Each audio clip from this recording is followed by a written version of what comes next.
Hey, today we are gonna go meet Mel from Mel's Grill in downtown Denison. It is a jazz lounge and a restaurant, and I want you to learn all about the amazing food and music that he has at this establishment. You don't want to miss it. Okay, good afternoon. I am here today. You might recognize this place.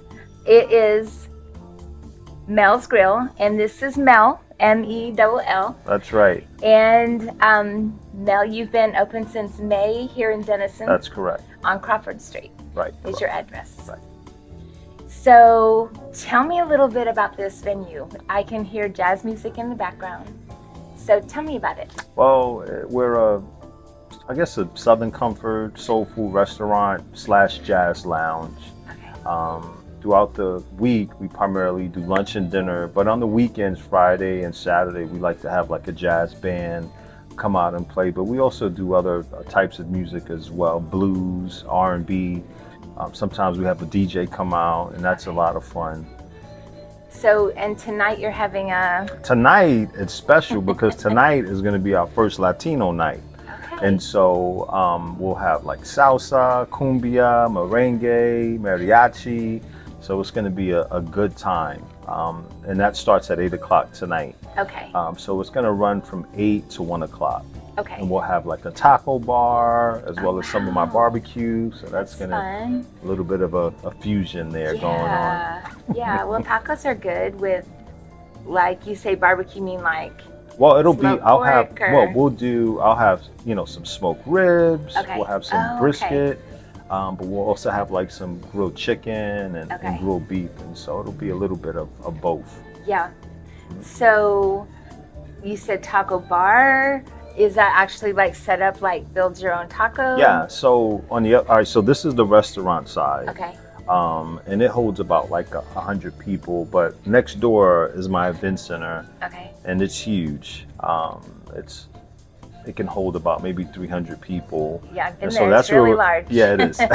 Maybe we could take a look later. But and so we're having the Latino night. We're having that next door, and we're expecting a big crowd. You can also order tickets online. Oh wow! Mm-hmm. And that's actually for all of our events. If you want to reserve a spot. And did you say is it a mariachi band tonight or no? What Not is tonight. It? Tonight we're having a DJ. Okay. Right. Okay. And he does a really good job. We do weddings and baby showers, different type of events, and on those occasions they normally bring out their own DJ. Okay. We have a resident DJ here for both different genres of music, but he did such a good job and we had such a great conversation, and I wanted to connect. His name is Jose Garcia. Okay. And the name of his business is I don't want to mess it up. Sonido Latino, Denison, Texas. Okay, that's He has his cool. own website and his own group, but he's great. And then we also work with DJ Dunny D, and he's local to this area. He does a lot of functions in this area. He comes out and he does our R&B night. Okay. And he does a really great job, and so really nice person too. So it's just nice to partner with. Do you like people get up and dance? Oh yeah, you want to see my moves? I have to start it off. Do you really? No, I don't. But I guess if your song comes on or my song comes on, you're inclined to get up and, of course, bust a move. But so we have a jazz night too that's turned out to be a success. Initially, when we first started doing it, just a few people would come. But now, this last one that we did, the name of the band is POF. Okay. And one of the musicians is local to this area, but the other artists, they're from different parts of the Dallas-Fort Worth area. Okay. And that's really turned out to be a big hit. And we have another band that we're going to be working with too, another jazz band. Let's see, MZA. Okay. That's the name of that band. MZA. And they played here a few months ago, and they did a really good job. And they do a lot of work in like the Dallas-Fort Worth area. And they came here to play one night, and they did an excellent job. So we have our first official jazz festival. It's an all-white party, so you can dress up in all white. and that's going to be September the 3rd. It's a Sunday, and it's going to be from 8 p.m. to 1 a.m. in the morning. Okay. You don't have to stay that long, but Right. that's the time that we slotted for it, and so it's going to be a really nice time. We do have a couple of jazz bands, and we have DJ Dunny D is going to play. He's going to play in between their Right, sets when they right. need to break. Yeah. He's going to come and do his thing. But that's going to be a lot of fun, and we're planning on doing that annually. Okay. Our jazz festival, and we're also going to do a quarterly function, like a winter, spring, summer, fall. Just something to get people out, you know, post-COVID. You know, it's been hard for a lot of people, and so it's something to do quarterly. Right. Get out and have a good time, and we're hopefully, we hope that this place provides that platform for people to come out, not only enjoy good food, but also have a good time. Yeah. That's the goal. Well, I mean, I like that how you're hitting different types of music. Myself, I like all kinds of music. Right. So, you know, I would be happy. But some people, you know, they only like one type of music. Right. So this gives them an opportunity, you know, to come listen to their jazz or you know, whatever it is. Whatever they like to listen to. Yeah. I get it. I grew up in New York City. Okay. So I'm from the Bronx, you Okay. know, and so growing up in the city, you know, I was exposed to all different types of music. So, you know, listening to, you know, salsa, merengue, reggae. I love reggae music. We need to have a reggae band come out. If you guys know any reggae artists, that would be fun. Yeah, I know, right? But yeah, reggae and just all sorts of. It's like a melting pot. So much culture there, and so that's really a part of who I am. I love R&B music. So yeah, we're just trying to mix it up, you know, and provide a lane, you know, for different types of musics, and like you said you like all sorts of music, so you can come every time we do an event. I would be happy. Yeah, sign me up now. I would be happy as long as, and I'm not trying to be discriminatory, but as long as it's not headbanging music, right? You know, maybe a few songs of that I can take, but not a couple So hours. few, you mean 3 or 2? Just 2? I really meant 2, but 3. Two and a half, like a hand of spades. I got Right. 2 and a half. That's right. Okay, so we talked a little bit about food, Right. but I've eaten here, and I think your food is amazing. Oh, thank you so And much. before I ate here, I ran into people who said, you have to go there. Wow. You have to eat food there. So, you know, you've been open since May. I'm sure you have now some regulars that come in, obviously, since they're telling me to come eat here. Right. But the catfish is amazing. I had both. It was delicious. Well, it's funny because in a short time since we've been open, our fried catfish, and it's real catfish too, Right. No substitutes, and it's like it's amazing. It's our best seller. You know, when we were at our other location before COVID, our brisket or pulled pork was our best seller. But here, I guess, I don't know, maybe because we're by the lake, I don't know. Right. Everybody likes the catfish. Yeah, and we do have catfish places, and we have brisket and pulled pork places. But, okay, so you had a menu item. It was a small cob of corn, and it had some kind of a sauce on it. It's like a cream sauce. Okay. We use a little bit of jalapenos. It was delicious. Really. I think about it, like I think, oh, I should go by there and pick some of that up. I'm gonna make you some. It's delicious. It is, and so we were kind of testing to see if it was gonna, you know, be a popular side item to keep, and so we got some really good feedback from it. Yeah. Will you serve it with brisket or with pulled pork, with shrimp? Yeah, or with catfish. Right. Yeah. So it's the corn on the cob, right? And we steam it, and it's really tender all by itself. and then we add the cream sauce, and then we top it with either brisket, or you can do two fried shrimps, or blackened shrimp, or you can do a catfish shrimp. I mean, a catfish strip. Right. And it's delicious. It just, you know, it's something different, and it's fun to eat. And so yeah, it reminds me of like street corn, like elotes. Like sometimes when you get it, it's a whole corn on the cob that's covered, right? And sometimes it's in a cup. But it reminds me of that. And when it first came, I looked at it on my plate and I thought, how am I supposed to eat that? And then I thought, you know what? It's a fun food. Right. So you just go in. Yeah, you just go for it.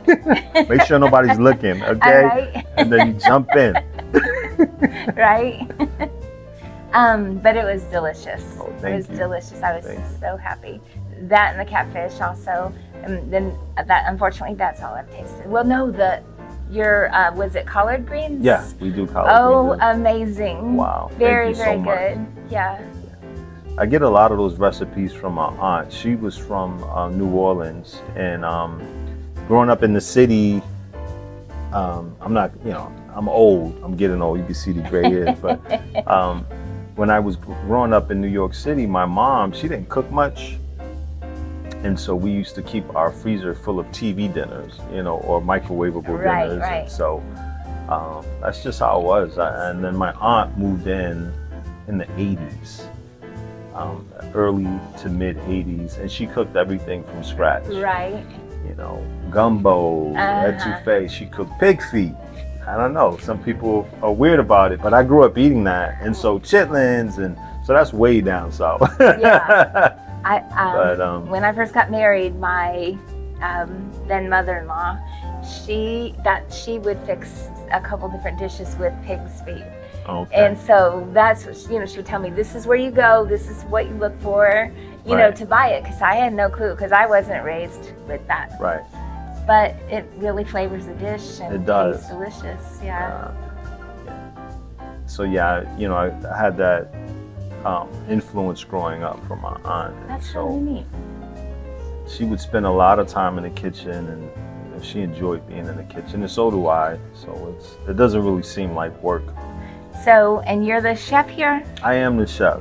Okay, do you have sous chef, or is it you? I'm looking for a sous chef. Oh. Can I solicit my business here? Yes, you can. I'm looking for a sous chef.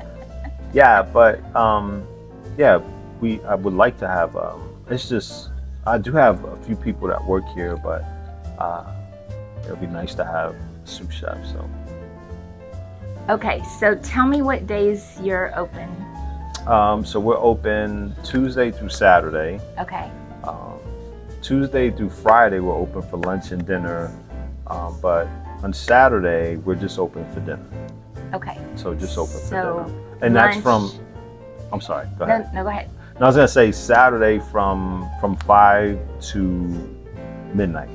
Just midnight. Just midnight. Because you said 1 o'clock for a couple of the And the bands. reason why, because I'm sorry, For on food. Saturday. Okay. All right, yeah, that too. So on Saturday, the reason why we stay open a little bit later is because we have music. We'll have somebody come out to play. Okay. And so the kitchen stays open to around 11:30. Okay. And so as long as you get your order in before 11:30, you should be okay. Yeah. So our hours of operation are a little bit later on Friday and Saturday night, specifically on Saturday. Like tonight, we'll be open a little bit later because we have the. It's Friday. Yeah, it's Friday. So we have the Latino night tonight. So. Yeah. So lunch, what are your hours for lunch? Lunch, 11 to 3. Okay. 11 to 3. That's our lunchtime hour. And we can call in, order, or You can. Yeah, you can call in. Okay. You can pick up. We do have a couple of companies that we use. We do DoorDash and Uber Eats. Okay. But you can certainly, you know, you can call in ahead of time and come and pick it up. Yeah. You know. Okay. Well, we didn't talk about where you started. Okay. And I meant to cover that, but I really am interested to hear.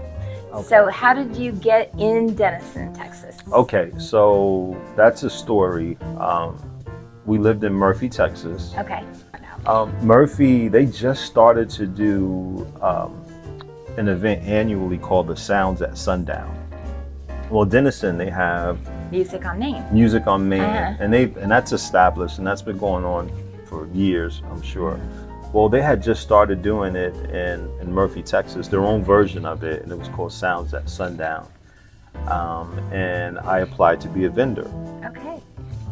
So I had a little barbecue pit and a little blue tent, and it was all set up and ready to go.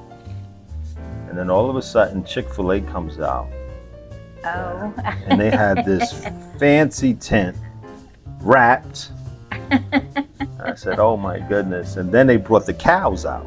Okay. Said they had the little cow and like the big cow. People in costume or yeah, real and cows? not they weren't real cows. I would have just threw in a towel if they would have had a real cow. Or maybe grab one and put them in the smoker. But yeah, so it was just at that point when I seen other vendors coming out, a part of me was content with just making my money back, my initial investment. Well, that day, where my barbecue pit was stationed and where the parking lot was located, the wind was blowing right up that hill into that immediate area. So when people were getting out of their car, they smelled the barbecue. Oh, yeah. So I sold out. Yeah, there's nothing better than thinking, oh, they've got really good smelling barbecue. Yeah, it was like as soon as you got out the car, and I sold out. And I think it's every Friday in June, if I'm not mistaken. Of course, I haven't done it in a while. And so, yeah, and then, the rest is history. Over time, I eventually got a food truck and then a couple of food trucks, and then had a little small dive in Levant, Texas for a little while. Okay. And then had a second location in Wiley, and we were there for a couple of years. And then I got into catering full time. Okay. And we had, a lot of corporate accounts. We would do weddings, graduation parties, you name it. And then COVID hit. Yeah. And it just shut down operations. It just, everything, just came to a halt. And so that was a difficult time, for Mell's Grill, but also for my family, because my dad passed away 2021. So it was compounded, that whole moment like a bad in life. Series yeah. Of events. Yeah, it was just just boom, boom, boom, a domino effect. And so it was rough. 2022 was a bit of a turnaround. We lost all of our corporate accounts, but then Holt Caterpillar, they do a competition annually, and it's a big deal. I mean, and they had one in Little Elm, Aubrey, I believe, that area. And we catered for them for lunch and dinner, and that was our first job after almost, wow. two years. And so we were happy to service that piece of business. And then the rest, things started to take a turn, and we were looking at a location, and we found this one eventually. Yes. And then everything just worked out. The rest is history. So that's the story. So, well, that's the mini version. Yeah, you ended up in a wonderful downtown area. Yeah. You know that. Yeah, it is wonderful. And everybody supports each other, and they're growing the community. I just think it's amazing downtown. Yeah, it is great, and they've done a lot to the downtown area to revitalize it. So it's awesome. And still more to come. I know. It's coming, growing, and making it better and better. I'm just happy to walk downtown and see all the changes all the time. Yeah, see it grow. So here you're on a corner. Mm-hmm. It's Crawford and Merrick. Right. And where do people park? So you would park off on the Crawford side of the street. Okay. There is a parking lot, but it's not my parking lot. It belongs to the restaurant beside me. Okay. So you would park on the parking lot across the street from my building. That empty lot across the street. Exactly. That's my parking lot. Okay. My food, you'll know it's my parking lot because my food truck's there. Yeah, your food truck sits out there. Okay, that's where I park. And you have catering also. Right. And that's the thing. we're known for our catering. Like it just happened after, you know, living in Murphy and doing those events. We got booked for a lot of catering jobs, and so large and small, 20 to 200, 300 people. So if you were in need of catering, wedding, graduation party, you know, baby shower, we'd love to cater for you. Yeah. And you got the food's good, right? and then we have the venues, so yeah. then, you know, it's a one-stop shop. And then you have this nice little intimate little restaurant, kind of jazz music bar. Just a fusion. Yeah, fusion bar. There we go. That's a cool way to say it. Fusion bar, jazz fusion. Yeah. That's cool. Well, I'm excited. I'm excited to help bring you to the community. Awesome. And thank you for having me. Of course. You know, and this opportunity.